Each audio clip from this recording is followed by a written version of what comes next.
오늘은 사도행전 20장 28절부터 32절을 본문으로 해서 나는 누구인가? 나는 누구인가? 이런 제목으로 하나님 말씀을 함께 나누겠습니다. 월드컵 축구 열기가 갈수록 전 세계를 뜨겁게 달구고 있습니다. 한국이 비록 16강에는 진출하지 못해도 피파 1인 독일을 2대0으로 승리해서 국민들의 마음을 시원하게 했습니다. 그런데 그 독일 선수 중에 맨체스터 팀이라 하는 곳에 활약하고 있는 이 르로이 사데라 하는 사람의 몸값이 자그만치 1억 달러, 한국 돈으로 1159억입니다. 이적료, 그 선수를 그 팀에서 고용해서 뛰게 할 때에 그 사람의 몸값이 1159억이요.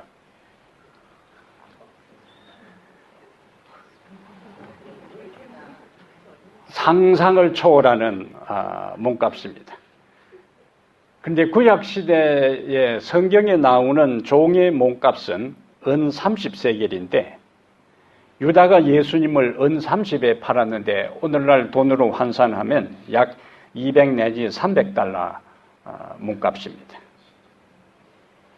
경제사회에는 모든 것의 가치를 돈으로 환산하는데 하나님께서도 우리 한 사람 한 사람의 가치를 돈으로 환산한다면 우리에게는 희망이 없어요. 그런데 하나님은 우리를 돈의 가치를 뛰어넘게 우리를 평가하기 때문에 우리에게 희망이 있고 그분을 우리가 우리의 구원주로 받아들이고 감사하며 사는 겁니다. 사람이 자기 자신을 어떤 존재로 인식하고 이해하고 받아들이느냐에 따라서 살아가는 삶의 모습과 행동과 태도 그리고 다른 사람을 대하는 모든 것에 근본적인 변화와 차이가 나타납니다. 그래서 내가 누구인가? 내가 어떤 사람인가? 내가 어떤 존재인가? 우리가 어떤 사람인가 하는 것을 성경을 통해서 제대로 이해하는 것은 우리의 삶의 질을 결정하고 좌우하는 중요한 요소가 되는 거예요. 그래서 오늘 제목은 나는 누구인가? 오늘 바울이 에베소 장로들을 초청하고 그들에게 눈물로 고별 설교를 하면서 우리가 누구인지를 그게 참여한 장로들에게 훈계하고 호소했던 내용들을 살펴보면서 내가 누구인가? 우리가 누구인가? 내가 어떤 존재인가? 우리의 정체성을 성경을 통해서 한번 살펴보겠습니다. 우리는 누구인가? 첫째는 28절에 바울은 그 장로들에게 이렇게 이야기를 해요. 여러분은 자기를 위하여 또는 온 양떼를 위하여 삼가라.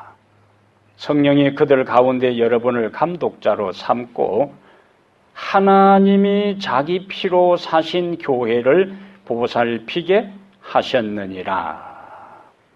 여기 교회, 자기 피로 사신 교회. 지난번에 우리가 교회는 바로 특정한 건물이 아니고 무엇이라고요? 우리들 한 사람 한 사람이 다 하나님의 교회라 그랬어요. 그러면은 그 말을 여기 대입하면은 하나님이 자기 피로 사신 우리 성도 한 사람 한 사람. 그럼 우리가 누구인가? 28절에서 말하는 우리가 누구인가에 대한 첫 번째 이해는 하나님의 피, 다른 성경에는 주의 피라 그랬어요. 그래서 예수님의 피로 산 존귀한 존재들입니다. 누구의 피로요? 예수님의 피로 산 존귀한 존재들. 그것은 우리가 그냥 바울의 이 설교에서만 나타나는 것이 아니고 예수님이 이 세상에 사실 때에 한 영혼을 어떻게 취급하고 대우하고 여기셨는지를 보면은 하나님의 눈에, 하나님의 마음에 우리가 어떤 존재인가 하는 것이 단적으로 드러납니다. 마가복음 5장 1절부터 20절에 예수님께서 갈릴리 호수를 그의 제자들하고 함께 건너가는 장면이 있어요. 그리고 그라사 지방에 갑니다. 그라사 지방 하면은 연결되는 단어가 뭘까요? 그라사에 귀신 들린 사람. 그곳에서 예수님께서 제자들과 함께 예수님은 뭐 물에 빠져 죽을 일은 없지만은 제자들은 그 풍랑 때문에 물에 빠져 죽을 뻔했어요. 근데 그거는 예수님의 명령을 따라서 그들이 그 갈릴리 바다를 건너갔는데, 그들이 육지에 상륙하자마자 무덤 사이에서 쇠사슬에 묶여있던 귀신이 그냥 머리를 풀어헤치고 온몸에 피를 흘리면서 눈에 살기를 띠고 그들을 집어삼킬 듯이 핥깃듯이 그들에게 이제 달려드는 겁니다.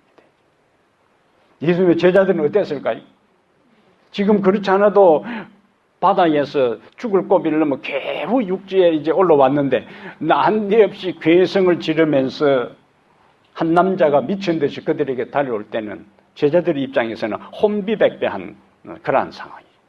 그런데 그 사람이 예수님 앞에 와서는 딱 멈춰섰어요.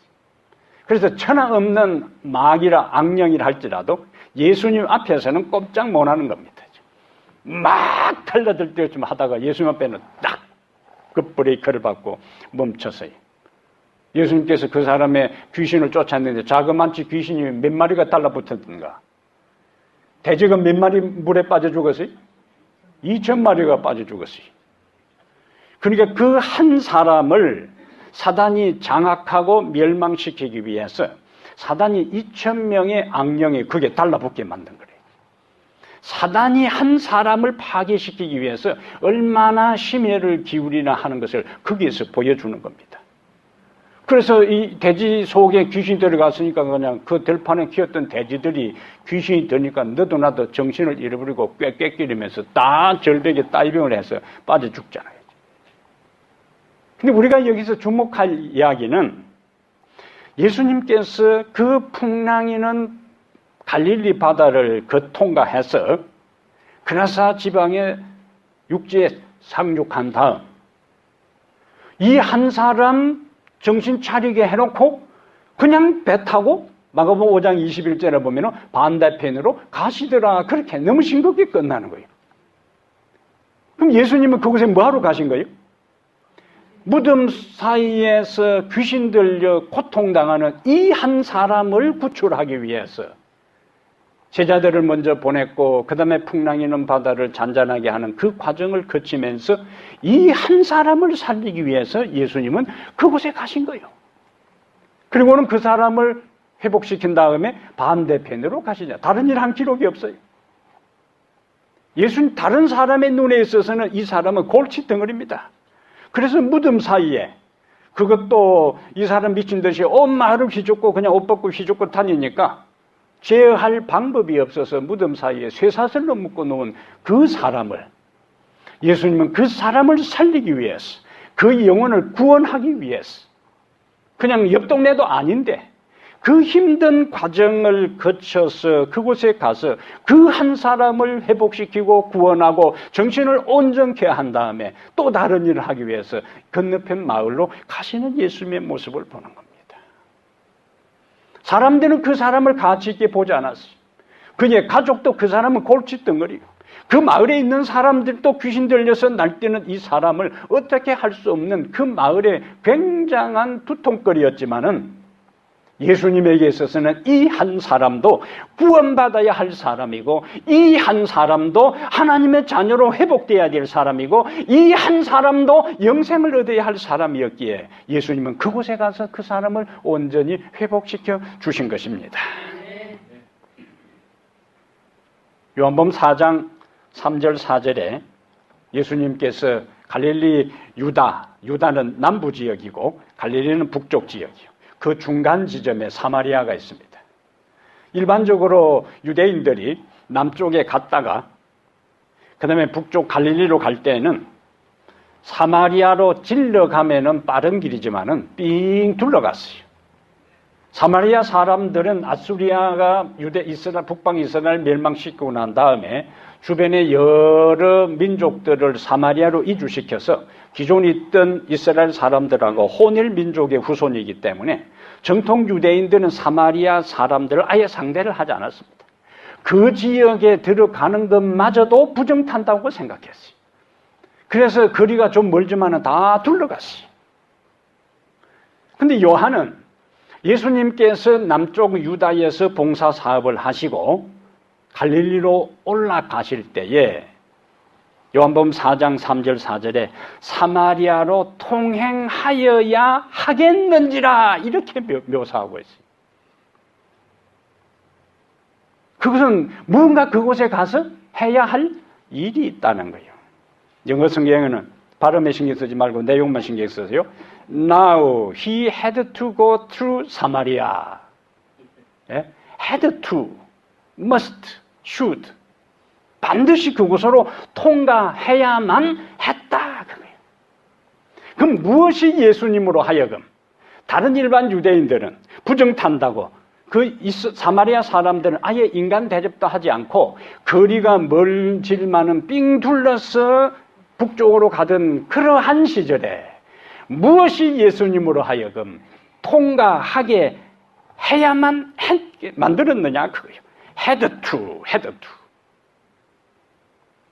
근데 사마리아에 가서 예수님께서 무슨 일을 하셨어요? 사마리아 우물가에 여인을 만났어. 그 여인도 정상적인 여인도 아니에요. 5명의 남자 바꾸고 지금은 6번째 사는데 예수님 표현대로 그도 너 남편이 아니니라. 정상적인 결혼도 5명째 그 다음에 6명째 살지만은 정상 결혼도 아니고 그냥 사는 그런 여자예요. 요즘도 도덕과 윤리가 바닥을 치는 이러한 시대에도 만약에 그런 여자가 있다면 사람들이 상대하지 않았을 거예요. 그런데 고대 그 시절에 남자를 5명 바꾸고 6째 살고 있는 그 여인에게 있어서는 사람들에게 있어서는 인간 취급도 안 하는 그런 여인입니다. 그런데 예수님은 뭐라고요? 사마리아로 통과하여야 하겠는지라. 예수님의 눈에는 사람들에게 있어서는 그 여인은 별 볼 일 없는 여자요. 인간 축에도 들지 않는 여자요. 몸이 해픈 여자요. 몸가짐이 바르지 않은 여자요.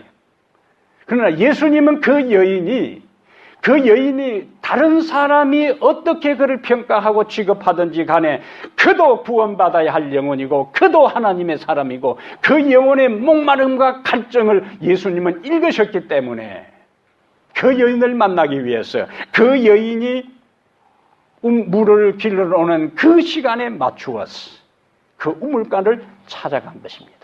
그리고 그에게 영원히 목마르지 않는 생수를 그에게 제공함으로 자기가 살던 그 사마리아에 가서 복음을 전하도록 하는 첫 번째 이 사마리아에 복음이 전파되는 첫 번째 출발을 이 여인을 통해서 시도하신 거예요.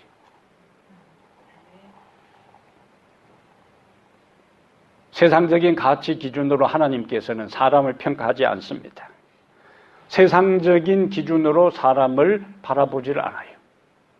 귀신 들린 그 사람이나 그 다음에 남자의 목말라서 이렇게 잘못된 삶을 빗나간 삶을 살아가는 이 여인은 하나님은 다른 사람이 볼 수 없는 다른 사람이 보지 않는 눈과 시각으로 이 사람들을 만나고 그들에게 희망을 주고 그들을 회복시키시고 그들을 구원하신 놀라운 사실을 우리는 볼 수가 있습니다.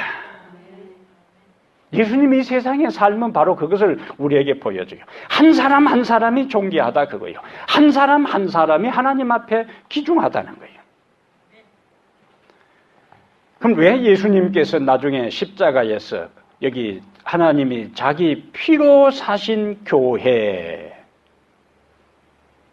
우주의 왕인 당신의 귀한 아들을 그냥 여기저기 있는 천사를 한 명 대표로 보낸 것도 아니고 독생자 예수 그리스도를 인간을 위해서 그리고 그 인간이 회개하고 하나님을 찾고 하나님을 잘 경배할 그때의 아들이 온 것도 아니고 로마서 5장 8절에 있는 것처럼 우리가 아직 죄인 되었을 때에 하나님을 찾기도 전에 하나님 앞에 우리의 죄를 고백하기도 전에 하나님 앞에 우리의 삶을 바치기도 전에 하나님 앞에 우리의 인생을 드리기도 전에 우리를 그분이 먼저 사랑하셨어. 그의 아들을 우리에게 주심으로 우리를 향한 그의 사랑을 보여주신 것을 로마서 5장 8절에서 강조하고 있는 것입니다. 신물교원 187페이지에 비록 잃어버린 영혼이 단 한 사람뿐이라 할지라도 그리스도께서는 그 한 영혼을 위하여 죽으셨을 것이다. 예? 이 세상에 사는 모든 사람이 의인이고 그 중에 누가요? 단 한 사람이 죄인이라 할지라도 예수님은 그 한 사람, 그 한 영혼을 구원하기 위해서 십자가를 지셨을 것이다. 하나님은 전체적인 사람 중에서 내 한 사람이 아니라 온 우주에 내 하나밖에 없는 것처럼 우리를 그렇게 가치 있게 여기고 소중하게 여긴다는 것에 대해 다시 한번 감사하게 되기를 바랍니다. 그럼 왜 인간이 왜 그러면 그렇게 가치 있는가? 유명한 작곡가가 작곡한 그 곡 원곡이나 유명한 화가가 그린 그림들은 상상을 초월하는 값을 매깁니다. 프랑스 루브르 박물관에 있는 모나리자는 전문가들이 얼마 정도 가치가 있는가? 한국 돈으로 40조 가치가 있다 그래요. 피카소 그림이 가끔 경매시장에 경매가 되는데 보통 1천억에 거래가 됩니다. 그냥 여자 머리 비틀어 놓고 뭐 이상하게 해놓은 거 그게 그렇게 나가는 거예요. 예? 우리는 차라리 무명 화가가 자연, 호수, 나무 멋있게 그리는 거 벽에 그려놓고 보면 멋있어 보이는데, 예? 그냥 코도 비틀어 놓고 머리도 반쯤 쪼개놓고 하는 특이한 그런 것이 그림 한 점에 1천억씩 나가는 거예요. 왜? 유명한 사람이 그렇기 때문에. 여러분들이 그려나가지고 아무도 안 사가. 왜 인간이 가치가 있느냐? 그것은 가장 최고의 명장 되시는 하나님이 자신의 모습을 따라 우리 인간을 창조했기 때문에 우리 인간은 하나님의 걸작품 마스터피스입니다. 그래서 다윗은 시편 139편 13절부터 15절에 우리를 지으심이 심요막측하다. 그 말 자체도 심요막측하잖아요. 다시 에베소 2장 10절에 우리는 그가 만드신 바라, 이 만드신 바라 하는 이 만드신 바라는 이 단어가 그리스어로 포이에마, 마스터피스입니다. 걸작품입니다. 포이에마. 우리는 그가 만드신 걸작품. 모나리자 하나가 40조가 나가고 피카소 그림 하나가 1천억씩 나간다 할지라도 하나님이 우리에 대한 가치는 40조 원 단위고 100조 원 단위고 천하보다 더 귀중하다고 우리를 인정하기 때문에 그러한 확신과 자부심을 가지고 살아가게 되기를 바랍니다. 이 세상에 똑같이 생긴 사람 없어요. 희소같이요. 현재도 똑같은 사람 없고 인류 역사가 시작될 때부터 인류 역사가 끝날 때까지 이 세상에 똑같이 생긴 사람 한 사람도 없습니다. 여러분 한 사람 한 사람이 그만큼 귀중한 사람들이. 제가 중학교 다닐 때에 쌍둥이 형제가 있었는데 이름도 쌍용이 쌍식입니다. 이름도 쌍자를 넣어가지고 쌍용이 쌍식이. 근데 처음에 보니까 도저히 구별이 안 돼요. 근데 그 동네 어릴 때부터 산 아이들은 딱 보면 알아. 그렇지 않은 경우에는 이 아이 쌍용이 쌍식이 누가 쌍용인지 누가 쌍식인지 도저히 모르겠더라고요. 근데 몇 달 같이 학교 다니다 보니까 뭔가 달라 보여요. 그러니까 쌍둥이도 같은 게 아니다.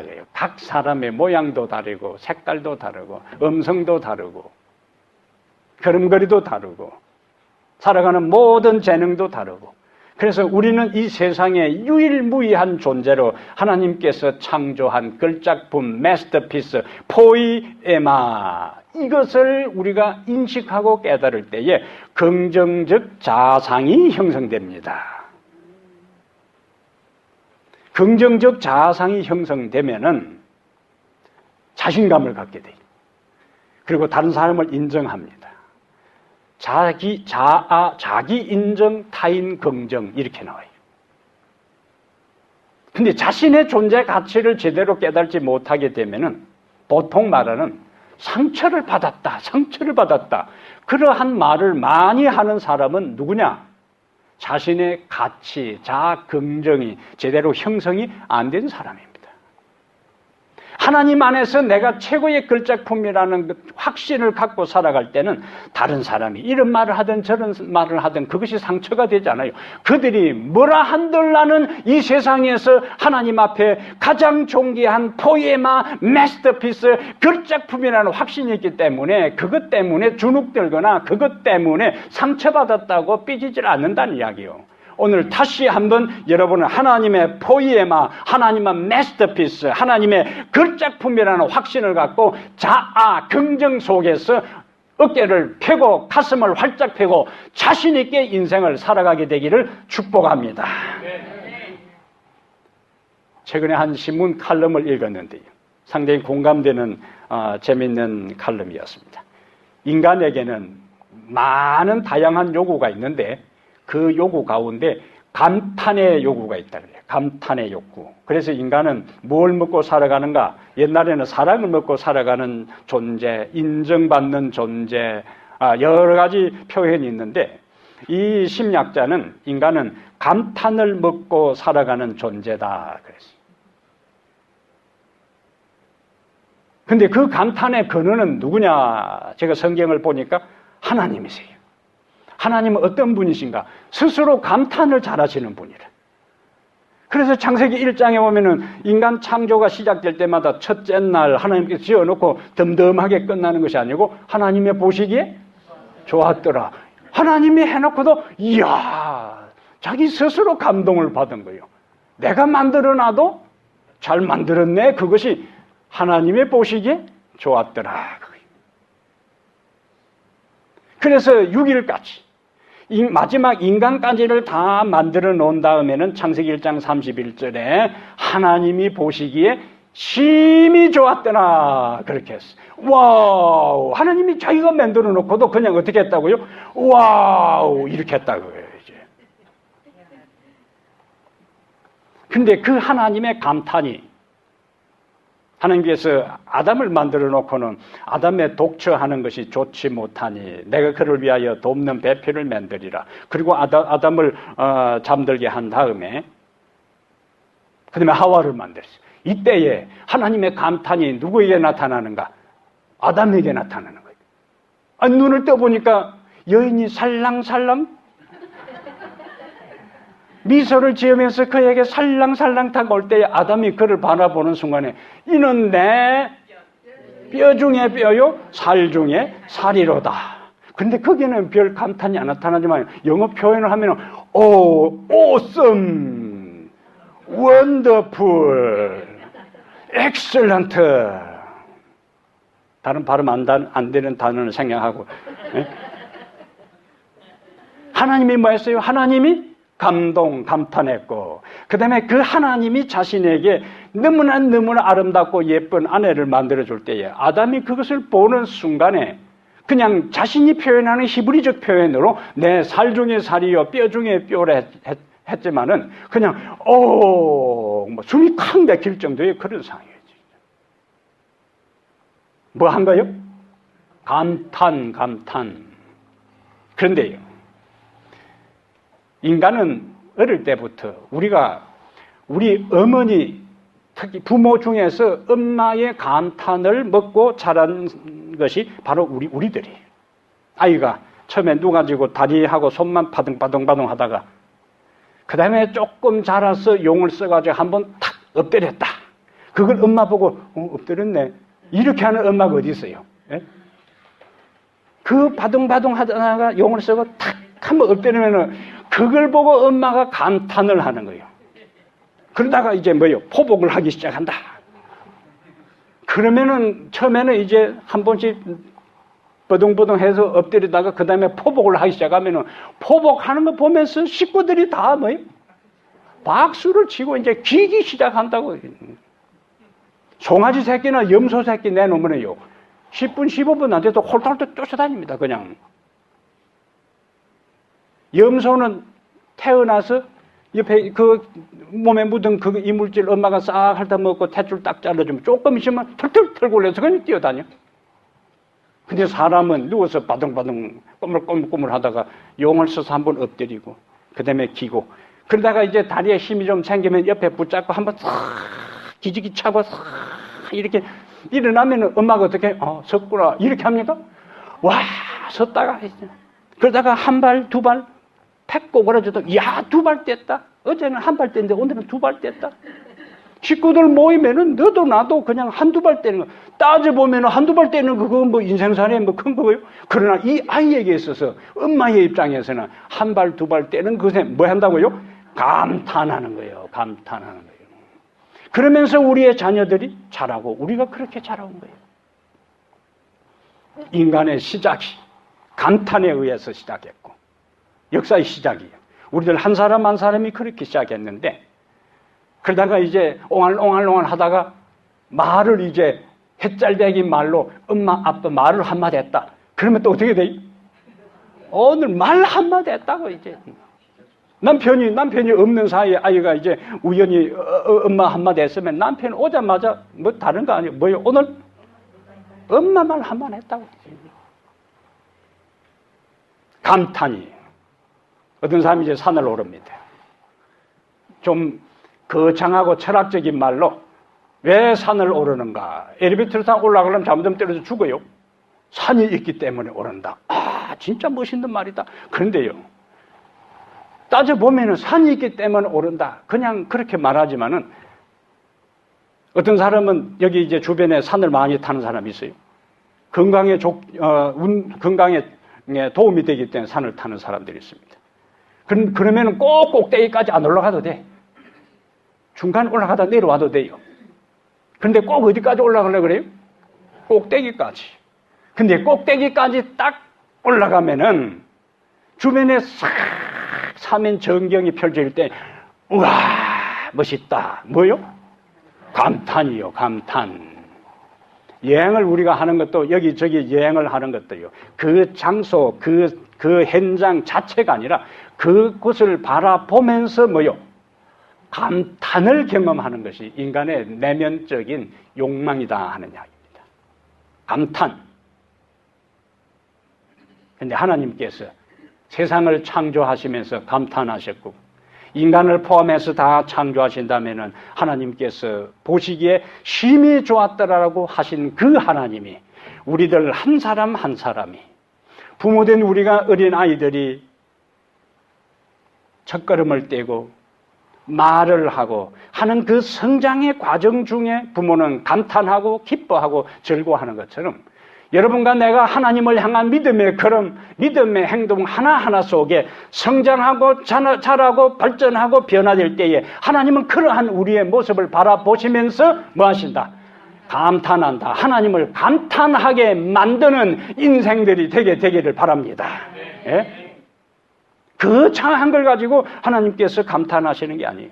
우리의 자녀들의 작은 발짓, 표정 하나하나 그것에 부모가 기뻐하고 좋아하고 감동을 받고 기뻐하는 것처럼 하나님께서 우리를 바라보실 때 그런 관점으로 우리를 바라보시고 그러니까 내 같은 사람도 내같이 부족한 사람도 하나님이 나의 작은 것 하나에 감탄한다니까 우리는 그러한 하나님에 대해 감사한 마음을 갖고 감동을 받고 감탄하는 인생이 되기를 다시 한번 축복합니다.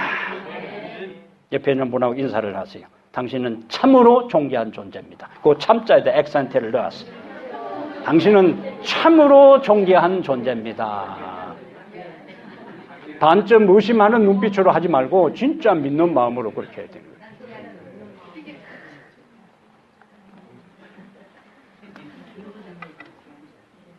그러면 이렇게 우리가 하나님의 존귀한 자녀들이라면은 하나님의 감탄을 자아내는 그러한 존재라면은 어떻게 살아야 하는가? 다시 사도행전 20장 가세요.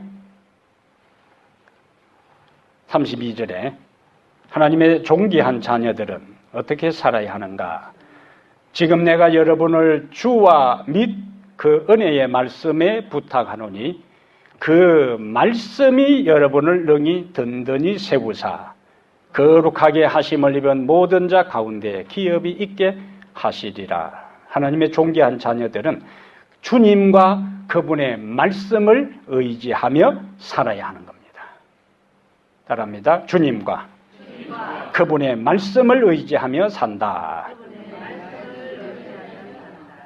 어떤 마을에 4명의 동갑내기가 있었는데 그 중에 한 명이 다른 3명보다 덩치가 크고 힘이 세가지고 틈만 나면은 이 3명의 힘있는 자들을 괴롭히는 거예요.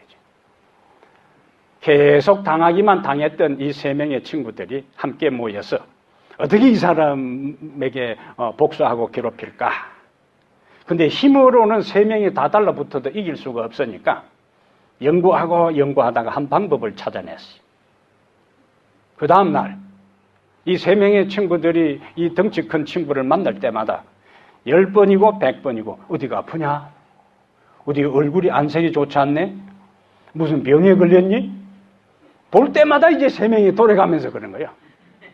요즘 영 안색이 안 좋다고, 힘이 없어 보인다 그러고, 병색이 짙다 그러고, 만날 때마다 인사를 이제 하는데, 처음에는 그냥 예사로 생각하고, 그거 신경 안 썼는데, 10번, 20번, 100번 반복했으니까, 이상하게 몸이 좀 찌부둥하고, 그러고는 이제 거울 보니까, 거울이 다른 때부터 얼굴이 좀 노롱탱탱해져가지고, 이상하네. 그래서 요즘 이상하게 소화도 잘 안 되고, 이상하구나. 그때부터 진짜 아프기 시작한 거예요. 병원에 가서 검사를 해놓는 검사상으로는 이상이 없는데 이상하게 아픈 거예요. 알아누웠어요. 알아눕다 보니까 3명의 친구들을 더 이상 괴롭히지도 못하고 그 소식을 듣고 3명의 친구들이 찾아왔습니다. 자네가 우리를 하도 괴롭게 해서 우리가 그런 인사를 한 것인데 원래 자네는 아픈 것이 아니고 우리가 보복하기 위해서 그랬는데 우리가 잘못했네. 이제 앞으로 자네가 우리를 이제 보복하지 않기로 한다면은 자네도 이제 다시 건강이 회복될 테니까 일어나게. 그 이야기를 가만히 듣고 보니까 뭐 별로 아픈 데가 없어. 사람의 말이라는 게요. 예?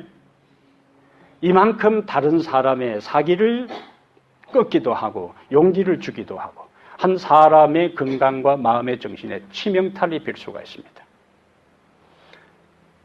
한국의 청소년들이 통계적으로 부모에게 들을 때 가장 상처가 되는 말이 있는데 부모로부터 네가 한 가지 잘하는 게 뭐가 있나?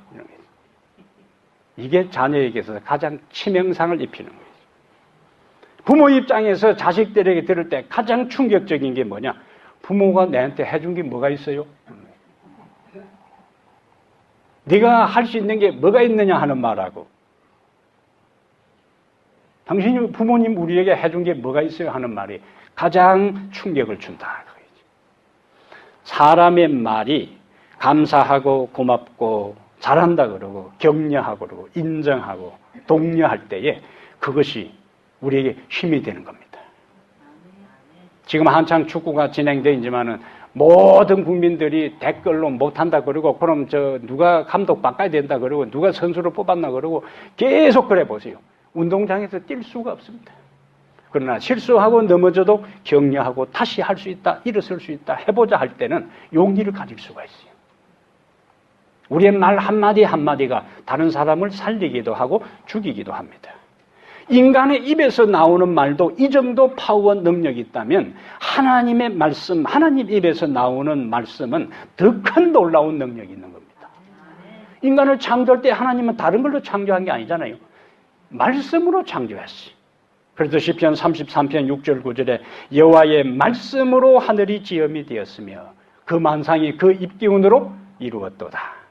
그가 말씀하심에 이루었으며 명하심에 견고히 섰도다.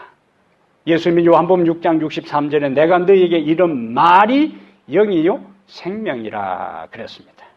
그래서 바울은 에베소 교인들을 예수님과 그의 말씀에 부탁한다 그렇게 했어요.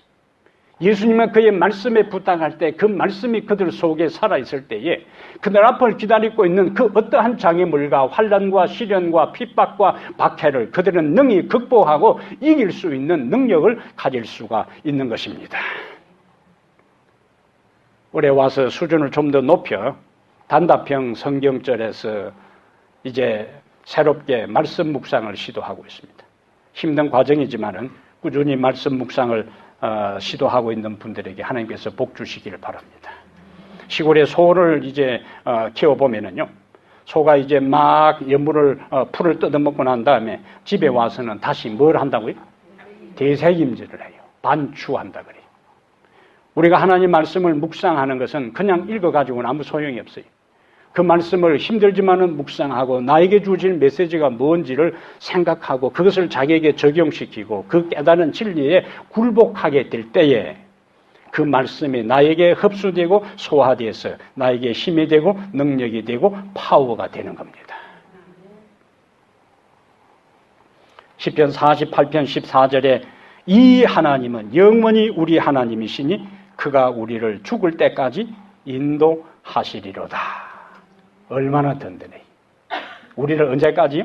죽을 때까지 인도하시리로다.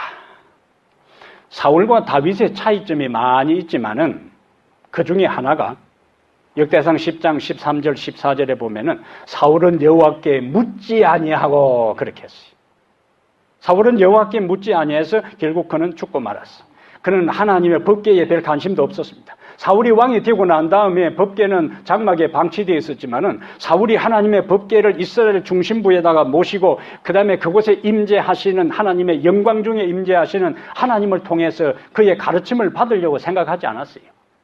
그러나 다윗은 왕이 된 다음에 곧 그 법궤를 그의 왕궁 가까이의 성전에다가 모셔놓고 그 다음에 그곳에 임재하시는 하나님의 말씀에 관심을 가졌어요. 이것이 사울과 다윗의 차이예요. 사울은 비극으로 자살로 막을 내렸고 다윗은 이스라엘의 가장 영화로운 번성기를 누릴 수가 있었습니다. 하나님을 찾고 하나님을 의지하고 그분의 말씀을 그의 인생의 안내자로 삼았을 때에 다윗의 인생은 복된 인생이 되었고 하나님의 무관심하고 법궤에 관심을 가졌지 않았던 사울의 인생은 실패로 그 인생이 끝나고 말았어요. 1957년 미국 여기 존스 홉킨스 대학에서 아주 특이한 실험을 하나 했는데 통 안에 물을 부으면서 쥐를 거기다 넣었어요. 그러면 쥐는 뭐 해야 돼요?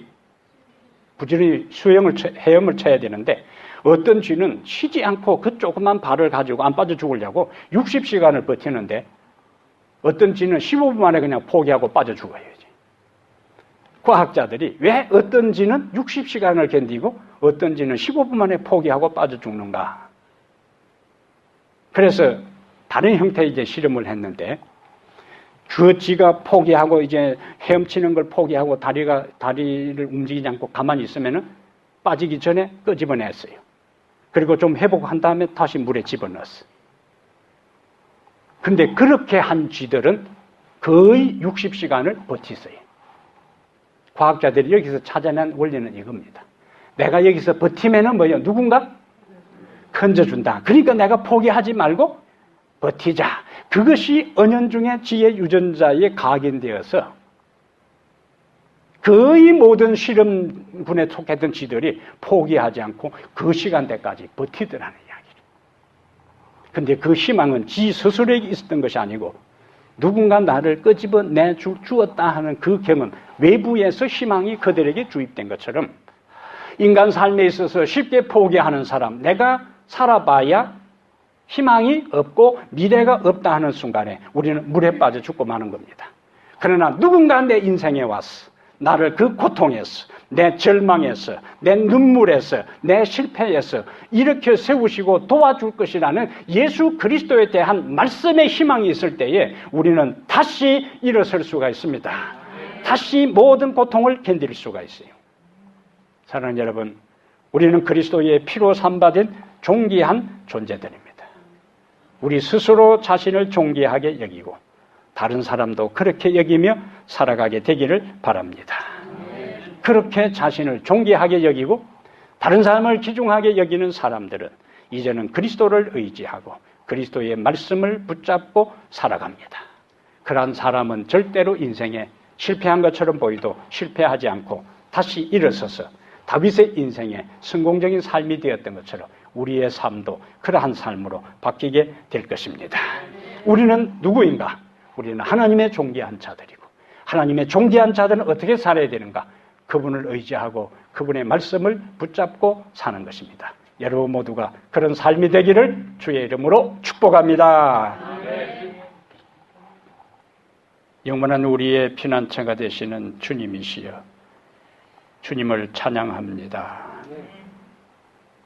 내세울 것 없는, 보잘 것 없는 허물진 우리를 이 세상에 가장 가치 있고 존귀한 자로 부르셔서 우리의 과거의 실패와 범죄와 허물을 탓하지 아니하시고 주님 앞에 두 손 들고 나온 오늘 우리를 그저 감싸고 받아주시고 용서하시고 사랑하시는 주님의 다함없는 하늘보다 높고 바다보다 깊은 그 은혜와 사랑에 주님을 찬양합니다.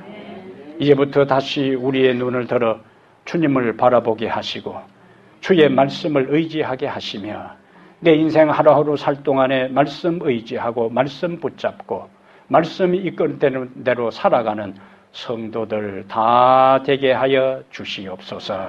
이제는 우리 주 예수 그리스도의 은혜와 하나님 아버지의 무한하신 사랑과 성령의 충만한 은혜가 자신의 가치를 알고 하나님께 감탄하고 감사하며 인생을 살아가기로 결심한 우리 모든 성도들 머리 위에 이제부터 영원토록 함께 있을지어다.